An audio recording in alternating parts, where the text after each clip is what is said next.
Hi friends, আমি Somlata the cake স্টোরিজের তরফ থেকে আরও একটা নতুন কেকের গল্প তোমাদের সঙ্গে শেয়ার করতে চলে এলাম।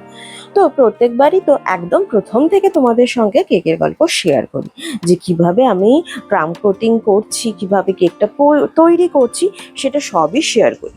আজকে আমি ঠিক সেটা শেয়ার না করে আমি ফ্রস্টিং থেকে তোমাদের সঙ্গে শেয়ার করা শুরু করলাম। তার কারণ যে এর পরবর্তীতে এই কেকটাতে কত সুন্দর কাজ হচ্ছে সেটা যাতে ইন ডিটেলসে তোমাদের সঙ্গে শেয়ার করতে পারি।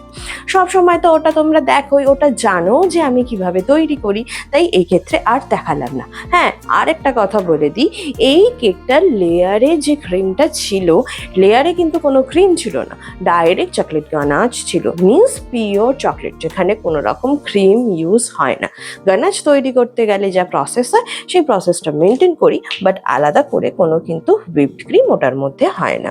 তো তোমরা দেখলেই যে সেটা করার পর কেকটাকে আমি সুন্দর করে প্রথমে হোয়াইট ক্রিম দিয়ে ফ্রস্টিং করে নিয়েছি।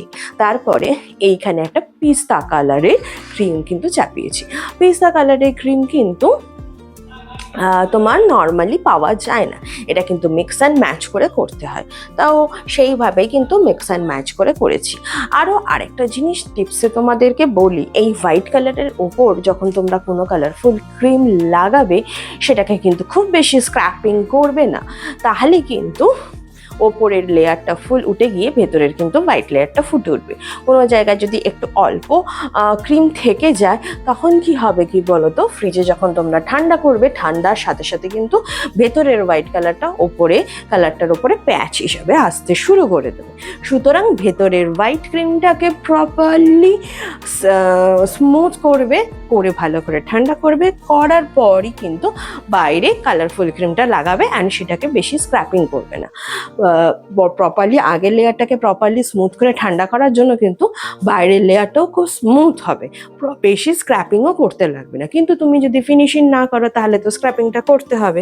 এই টেকনিকটা আজকে তোমাদের সঙ্গে শেয়ার করলাম।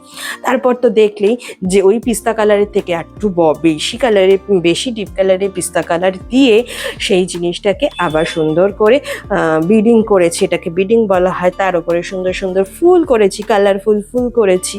করার পর সেটার ওপর কিছু স্প্রিঙ্কেলস দিয়েছি।